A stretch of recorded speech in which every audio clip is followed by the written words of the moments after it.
Welcome to the Slop Temple. We pray this video helps. You're starting right away. Open Word now, because Auto Recover triggers on launch. Once Word opens, look for the Document Recovery pane at the left. Select any recovered file to preview. Make sure Auto Save is enabled for OneDrive files. Go to File Options Save to confirm Auto Recover file location. This first step matters because Auto Recover creates temporary copies even when you forget to save, and locating that path prepares you for manual recovery if the automatic pane isn't present. Once done with the recovery pane, continue by checking Word's built-in unsaved files location.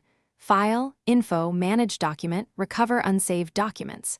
If nothing shows, open File Explorer and paste %temp% into the address bar, then search for Word temporary files.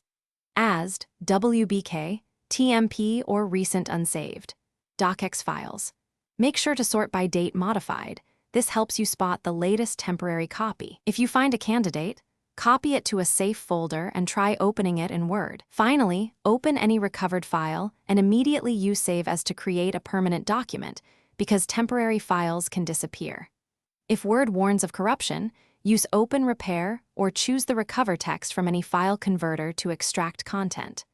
Once saved, enable Auto Save and increase Auto Recover frequency to 1 minute to reduce future loss. If you still can't find the file, make sure to check OneDrive version history and the Recycle bin. Sometimes unsaved or temp copies get uploaded or deleted automatically.